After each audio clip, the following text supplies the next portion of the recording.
December 6, 2013. This image just paused, guys, just before a solar flare comes across ISON. It's what I've been waiting for. We may get a few of these before the debris trail comes over Earth, but it's dark, and I've said that, guys, and there's a couple of reports out there that ISON's on fire and things like that. It is not that, guys. You see how dark it is in the area, and this is as the flare's blowing under Mercury and Earth, and then it's going to, as the flare changes and expands out. Now you can see where ISON is. You see that V right there. That's the meteor storm. What we have is a solar spotlight, basically. We got a flare there, and you see that light's pointing straight up at ISON. These flares have followed ISON all the way into the sun and all the way out. Now, we had a CME that left yesterday, and we're going to get effects from it in a couple of days, guys. That large one from the filament across the top. But notice here, again, these are the images before. And that's why I'm saying we're not going to be able to see this, guys. It's right there in the top through these. It's right there. I haven't moved anything in it other than step through 4 frames from this A camera, a stereo. So it's not going to be visible. But like a thief in the night, guys, you're not going to be able to see it. You know, again, if they start tracking or they start showing us their radar tracking, that would be helpful. But I doubt it. They have dismissed it, and what that does is they haven't dismissed it in their minds, guys at NASA. They want us to dismiss it in ours. A lot going on, and you see all these satellites being launched, things like that, guys. And the nation's broke. Really, we're borrowing money from China. We just had the sequester. They're cutting people down to $4 or $5 a month, some of them on their food stamps, things like that. But they can continue to put satellites up to sniff Mars. Really? Do you really think we believe that, NASA? Please. Now, this is in a reversed image. ISON is moving away the camera. Now, yesterday I said 2 million, but it's just under 3 million miles per day. That's why it appears to be just fading away, guys. It's not. You got Mercury coming in fast from left to right, and Earth is the larger ball there. And coming in on the left there, that's the Pleiades star system, guys. It's been there as we watched ISON come in for a month now. But look at there, there's plenty of power and energy in that. And to even be able to see that tells you the size of it. Again, show you a close-up. Again, here's the flare.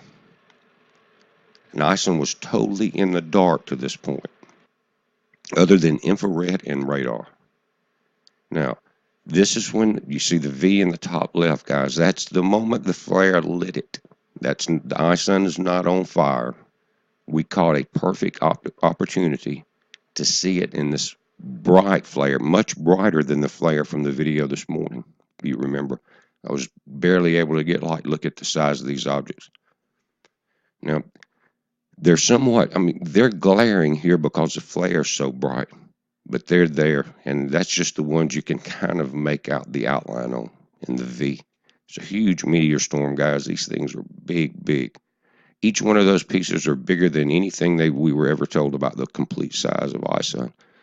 Now, on the flare tracker, guys, you see ISON in the pink square and the flare following out. You see that?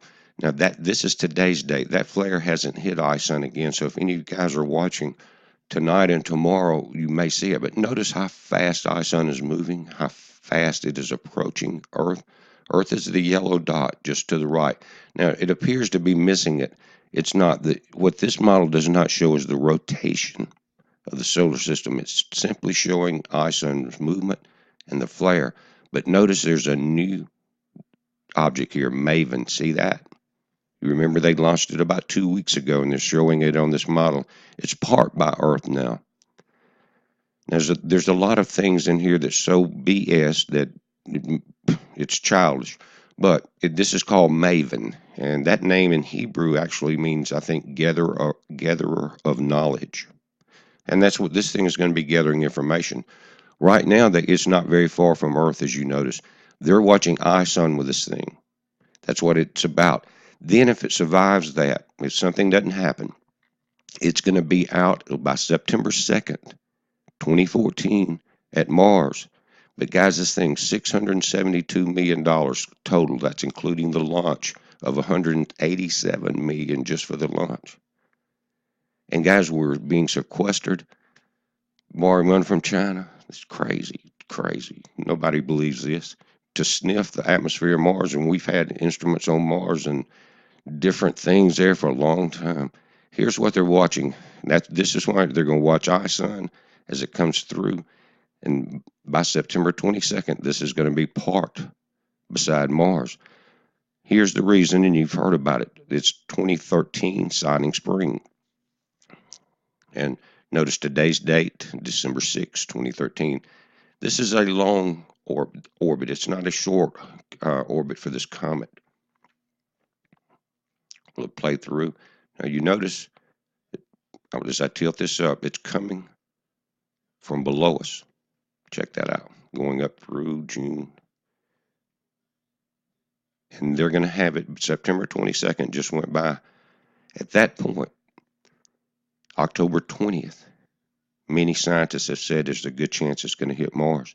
They want that satellite there, and we've got a couple of rovers on it to see if something strikes Mars, what kind of damage will it do, and will it divert that comet and debris? They're watching a lot of things now, but we're only being told none of the truth. How about that? But anyway, that's what we're looking at, guys. And I think ISON's going to be over us around the 26th instead of the 28th because it's still maintaining just under 3 million miles per day. Heads up, be safe.